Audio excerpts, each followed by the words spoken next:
Hello YouTube, it's time to learn Hiragana.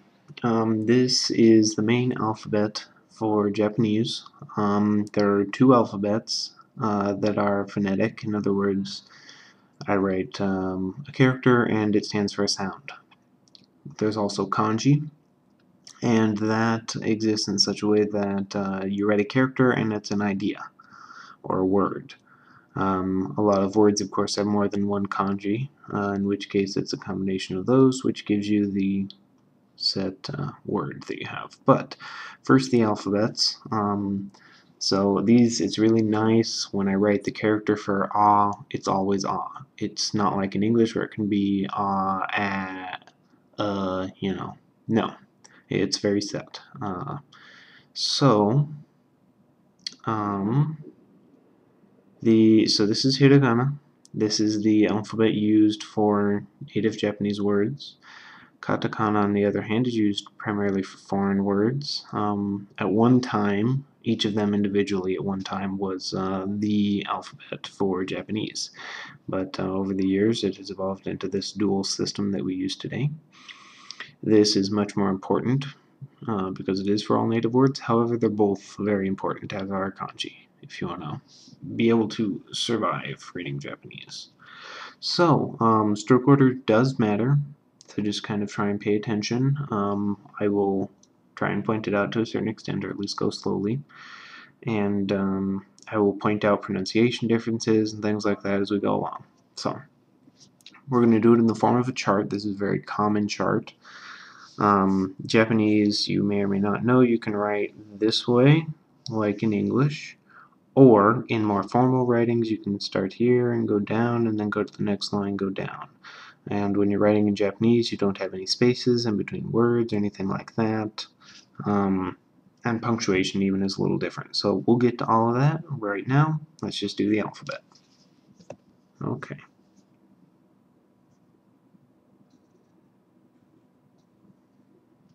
Ah. Okay. Ah. Only 5 vowels in Japanese. Nice and easy. E. E. Make sure you do a little hook, and the right one should be a little smaller. And don't do these straight. Do them a little curved like this. Ooh. Ooh. Next. It's got a little hook in that. And you come down here, here, and here in one stroke. Eh, eh, like in met in English.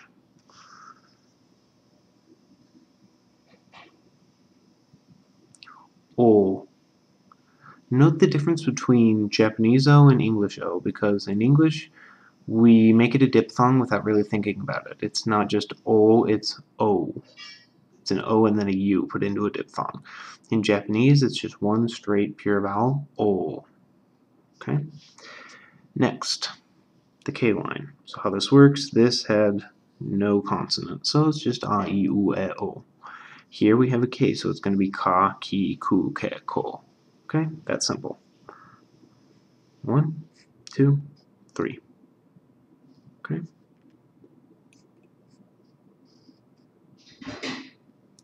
Note here, these are not connected. On a computer, if you type it out in a lot of fonts, it's going to be connected, but don't do it when you're writing. It looks really bad. Okay. Cool.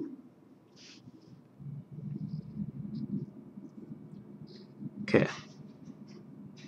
And by the way, you can make some of these a little straighter. Hiragana is curvy, just naturally. But if this was a little straighter, if that was a little straighter, not a biggie. Just don't have them bolting the opposite direction that I do it. Otherwise, it would look really odd. Okay, so now we're at ko. Little tick here. If you see it on a computer, you'll see it, a giant amount of it coming up here. It might even be connected or something. You would never write it that way. You could probably do a little bit of something here at the edge, but anything more than that, no. Okay, S line. So, by the way, unless I otherwise mention, these vowels are like in, or these consonants are like in English. So this is just a normal K. This is just a normal S. So, just so you know. Sa, just like ki, but one line. Again, don't connect here. And our first abnormal one. So this is not si. The sound si does not exist in Japanese. This is shi. Shi. Okay? But then in the next one, we come back to normal usage. This one, do not go 1, 2, 3. Don't do that. Looks really bad. 1, 2 with a circle. It might take a little practice, but after a while, it will be very fluid and look really nice. And I mean, if you could see that better, the video's not great. If you could see that better, you would notice that it's really fluid. There's no, you can't see any line here or anything. So it just takes a little practice. Okay, se. The stroke order for se is a little different. It's 1, 2, 3. I mean, it's not different. It still follows the rules, but it's just a little counterintuitive for me personally. So just pointing it out. Little hook here. Don't forget that. And so, there's actually 2 different ways you can write this. This is the way I prefer. The other possibility is you can do this. Either way is fine. So, 2 strokes, 1 stroke. Ta. Okay, ta. Just a normal T like in English. But they don't have T. So we have another different sound. This is chi. C-H-I. Chi. I should note that you may know of romaji. It's when we use the Latin letters to write out something. So like for casa, it means umbrella. In romaji, it looks like that, just casa. It's very simple. So when we write this in romaji, it's shi, S-H-I, C-H-I for chi. Just letting you know. Okay, next one. That should be a little longer. Sorry. This one also is not normal. This is tsu. Okay, so this is su. This is tsu. T-S-U. Like in tsunami, that sort of thing.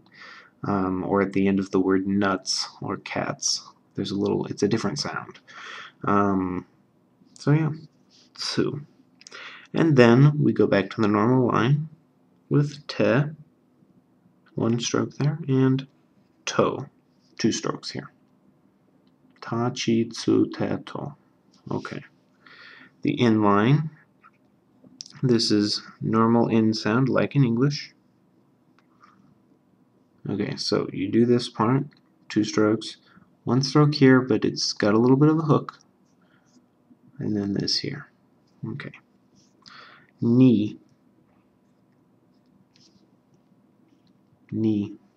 A little bit of a hook again right here. Nu. Okay, this one is one of my more favorite ones. Go like you're making an X, come back up with that same second stroke. A little curly Q at the bottom. Okay.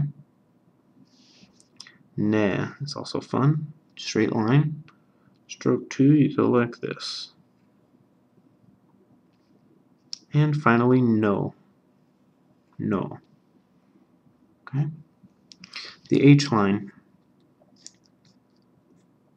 Ha. And again, this, normally I would probably write it slightly curved. It came out straight this time. It's fine either way, like I said. It just, I think it looks a little nicer when you have them curved a little bit. It's good to have to get into with Hiragana because most things are pretty curvy. Unlike Katakana, which we'll find out later. Okay. He. Okay. Note, you don't want this too disproportionate. Don't have these things too big or it looks silly. Okay, that, I don't know, it'd be okay, but it looks a little odd to me. And also don't make this too small. Make sure it fills up the same height, the same width as the other characters. So, Okay, this one is going to have to take a little explaining. It is not a sound that we have in English, exactly. It's usually written F. I apologize for how this sounds, but it's usually written FU. But it's not pronounced foo, nor is it pronounced who, being in the H line. It's kind of a mix of the two. Basically, if you put your mouth in the shape to make an oo sound, and then blow out a tuft of air like for an F, you'll probably get the right sound. So instead of who, it sounds like this. Who, who, who. Okay? And this character is also very fun. I'm going to write it a little bigger down here so you can see better. So curve a little in a hook, come down and come up, point there and come up, and come down here. And as my sensei was always fond of saying, it's like a little penguin. So anyway, flippers and all. Okay, so yeah, that's who. Then we go back to the normal order of things. Very simple one next. And ho at the end. Ha, he, hu, he, ho. Okay. Notice that right here, this this vertical line does not go over the top of the first horizontal line. So this, on the other hand, it looks exactly like the right-hand side of ho, except that it does go over the top. Okay? That's ma. Okay, now me.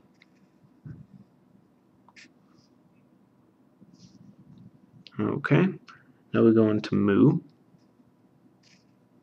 Another one where you have the little circle in it, but again, if you look at mine, you'll notice that the line still stays straight behind it.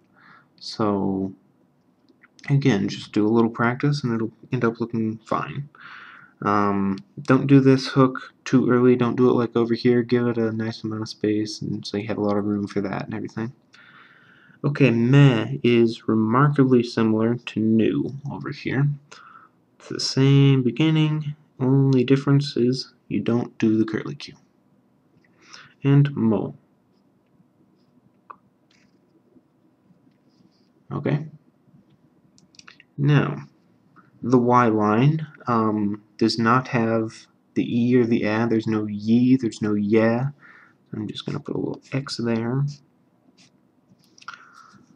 So ya, line here, tick mark, comes down. I'm going to do that away from this Y here so you can see it better. Come over here. And yes, there's a hook on that. And then it comes down. Okay, so that's ya. You looks like this. Okay, you go down and up, and then the second stroke comes right through the middle. Kind of looks like a fish, swimming along over here. And yo. Stroke order follows the rules again, but it's a little odd to me. You do that line first, and then you do this line here. And this, notice, is only on the right-hand side. Okay. The next line you will notice is L and R. It's usually notated with an R, but sometimes you see L, and I think both are reasonably accurate because the sound is not like either perfectly, and this is why Japanese people have troubles with L's and R's in the English language, because it's really hard for them to differentiate between the two in the first place, let alone make each distinct sound. So it's certainly not ra like in English, nor is it a la like in English. And it's not a flipped R either like ra. You know, like if you notice I have Georgian videos on, and in the Georgian language it's a nice flipped R, it's really easy. But this is much, much more difficult, I think. It's done with a flat tongue, and I'll try and explain here. So I'm going to draw the top of the mouth here. So let's say that's teeth, that's you. So if it's flipped, your tongue's going to be up here and flipping by. That's not what we want. If it's la, your tongue kind of lays over here. That's not what we want either. What we want, la, da, is something kind of like this. La, da. And then you just pull it back. Okay? So it gets a sound that's kind of halfway in between. It's quite difficult, especially when speaking quickly. At least I think so. I tend to make it into a flipped R when I am speaking quickly, just because I haven't had enough practice with it, probably. I don't know. Well, I have, but, you know, I don't know. Old habits die hard. So just be aware of that. Try to work on it as much as you can, especially if you know somebody who's Japanese that can help you with your pronunciation. That will help a lot. Okay, so this next line, da. Put a little hook on it, come down and around. Okay, there you go. Here, I'll straighten it out for you, sorry. Okay, ri, ri. Down with the hook, straight. Come down straight for a little while and then hook it at the end, or curve it at the end, I should say. Ri. Okay, next is ru. Okay. Re. Notice it's a lot like nu, except that we make this sharp and curve the opposite way. And ro. Yeah, see that time, for example, I could tell that I didn't do the ro completely correctly. So there you go. This last line. They used to, I believe, also have characters. They used to have characters for ye and yeah, just so you know, but they fell out of use. For we, woo, wo, I'm about 90% sure they used to have characters for those as well, but that was a long time ago. They are no longer used. So here's wa, just like in English, W. Okay, again like re and ne, except that it's curved there. Nothing, nothing, nothing. Suppose I could X them out if I was being diligent. Might as well do all these too. And this one we need to put a box around because it is not pronounced wo. It is pronounced o. O. Now I know what you're saying. We already have o. It's over here. You're right. This is what we use in words. Okay? Always, always, always. This is what we use in words to make the sound o. This is only used as a particle before certain verbs and stuff. We'll get into all the grammar later, so don't worry about it, but it's a particle O, okay? Just so you know. When the only case in which a hiragana letter can be pronounced differently than is on this chart is if it's a particle. For example, this is a particle that we're going to need really soon in grammar. It's pronounced wa, even though this is wa. This is pronounced wa, written like this, as a particle only. Okay. So the final line, do a little dotted line. I'm not sure how to notate this because we already have an in line, right? This is an in. Now, what this is there's no, this is the only case in which there's no vowel. Okay, so it's just okay, that's it. So yeah, that is hiragana, the basics. There are extra rules which we'll get into in the following video, which I'm going to do right after this, but I want to keep the length down a little bit and let you guys have a chance to work on this.